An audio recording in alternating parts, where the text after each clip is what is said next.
Good morning, guys. Good morning. We we're back. It is February the 1st, I think. Yeah. Black History Month. Yeah. Get your Black History Month started off right. Get your t-shirt. My ancestors carry me. They're still in stock. I still have sizes from small to 2X on these. Go ahead. Cop up. Now, what are we here for this time? What is Miracle doing now? True, what you up to now? Right? I'm always doing something. Discomfort Course Part 2. So, if you watched the previous video, it's on my page. I will share it. We are here to get uncomfortable with ourselves. That's what I'm doing here today. And we just going to jump right into it. The last time, if you didn't see the first video, we just talked about who you are, defining yourself. And I asked everybody to just think about your definition. If you looked in, if there was a book and if people had to get to know you by looking at this definition in this book, what would your definition say? So that's the thought process that we're starting off with today. If you didn't do that, and if you don't have your paper or whatever, you didn't think about it now. Jot it down in your notes. It's going to be important to look at these things physically on paper.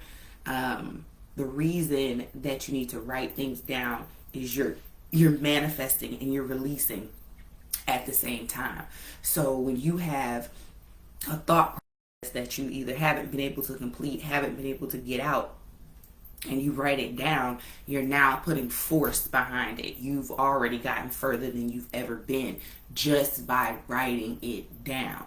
And then when you write it down, after you write it down, you're going to read it. So this is a thought that's been in your head. You've been thinking, even if it's a negative thought, you've been thinking, I ain't shit, okay? You need to write that down. You need to write down, I've been thinking I ain't shit. Why? Because that's going to help you manifest that healing on that particular issue. So it's going to be the same thing with your definition. If you don't sit down and write down every now and again who you feel like you are, how do you know? Because you just chopped it up in your head. Now, these are things that you have to make tangible, and you have to write them down. So today, you are your first priority. Okay, some people don't realize that. Some people don't feel like that, and a lot of people, we don't live our lives like that, and especially women. So women, this is really for us. Like, this is dead serious just for us, you know. And my black women, this is especially for us, just for us.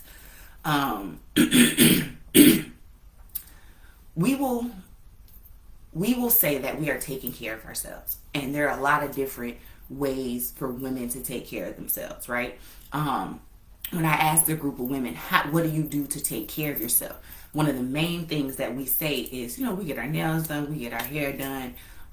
That's a very average, broad response that I get when doing research about this. You don't hear a lot of women say, I take an hour to myself every day. Or I make sure that once a month I go do something special for myself, whether that's just going to read a book or have a day just for me to recharge, to recenter. We don't hear that a lot. So this is what happens. Women, especially black women, we start pouring from these empty ass cups. Like, we're out here, we're doing it, and we make it look so easy, and we make it look so good to the point to where we start believing our own selves that we are okay. We start believing that, oh yeah, if I just go get my nails done, I'll feel better. If I just go get my hair done, I'll feel better.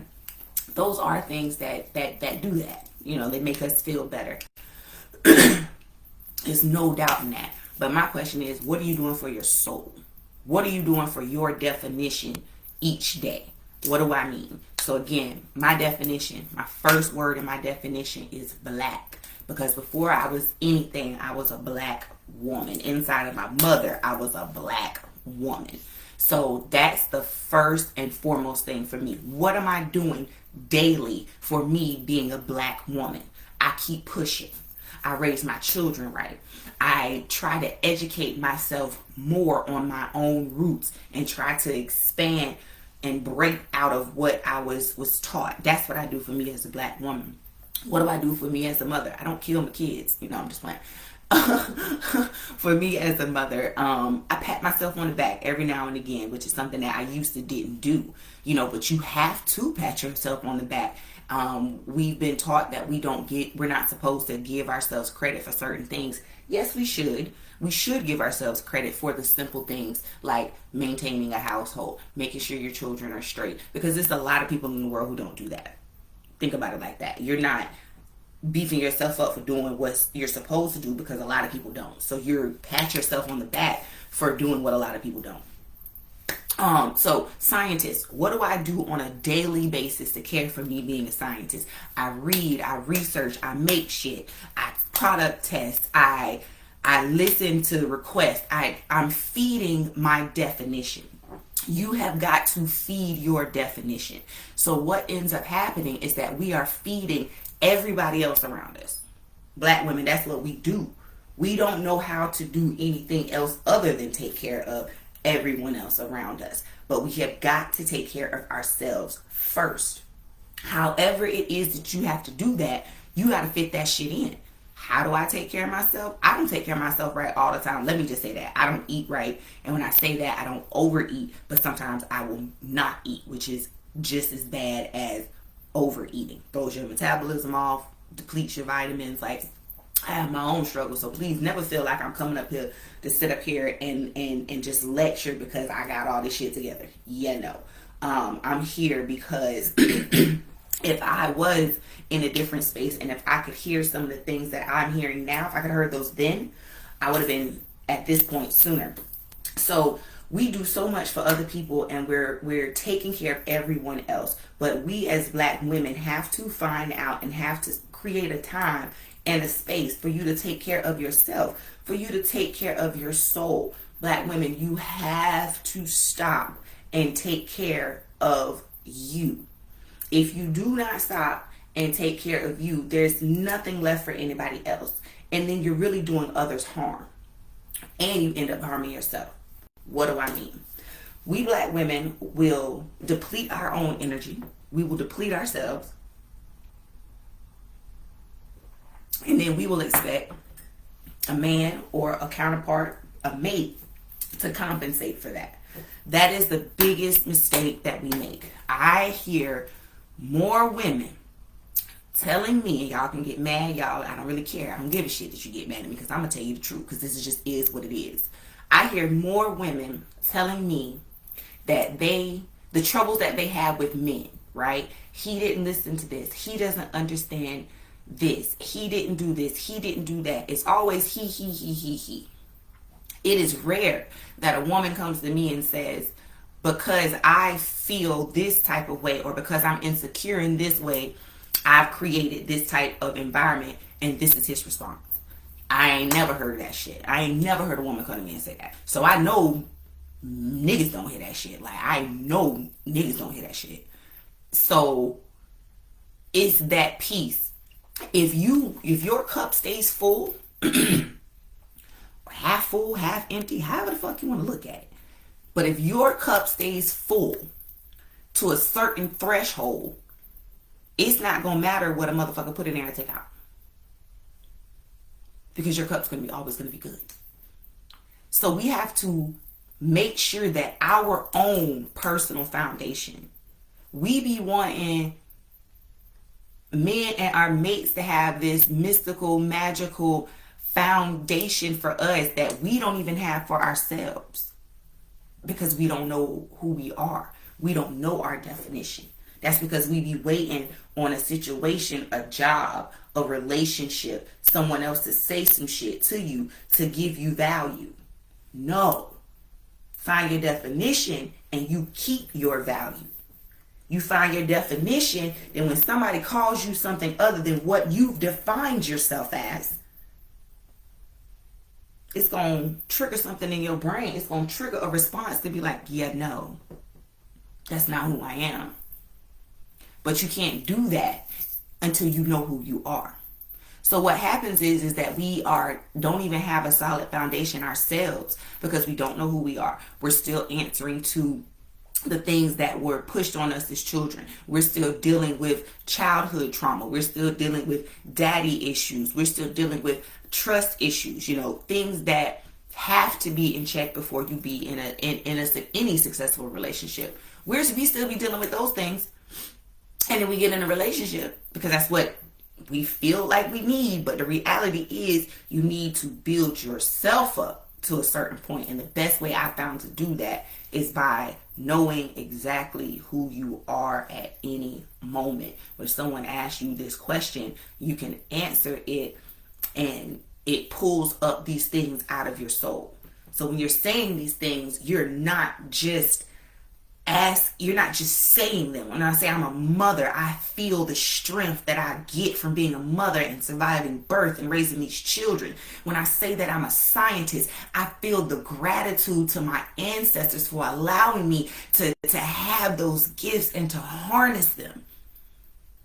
And it exudes a power inside of you that no matter what that motherfucking nigga is calling you or what that bitch is calling you, it don't matter, because you have just sat there and pulled up within yourself so much powerful shit out your root that nothing else matters. When you do this, it takes you to a level where you're not going to accept certain shit. You're just not going to do it. Because what? You know that the black mother, scientist, educator, articulator, problem solver that you are deserves better. You are your first priority. Okay? So, research, right? Don't feel like I'm just pulling all this shit out of my ass. I promise you, I'm not. It is hard for women to find time for themselves. But I want to challenge all of my black women. And that is why I wanted to do this in classes, because this is what this makes us do. You need to take 2 hours out of a week.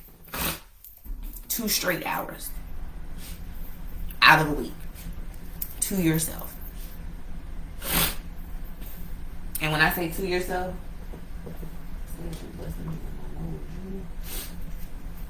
say it, blessing your nose.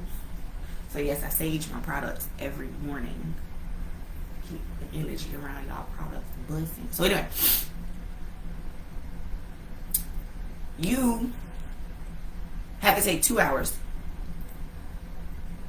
out of 1 week. I'm not saying out of every day. 2 hours out of 1 week. 2 out of 1 week. For yourself. No children, no husband, no boyfriend, no phone, no distraction, and get into yourself. Every woman needs to write. Y'all know I graduated from the School of Feminine Energy with Sateria Springer, and I learned so much in that part of my life, in that class, discovering myself. And one of the things I learned is that you have to write. As a black woman, you have got to write. I don't care if you just jotting some shit down on a notepad, on a napkin, when you wake up. You've got to do it. Sit down, take 2 hours out and look at you. Ask yourself some hard questions.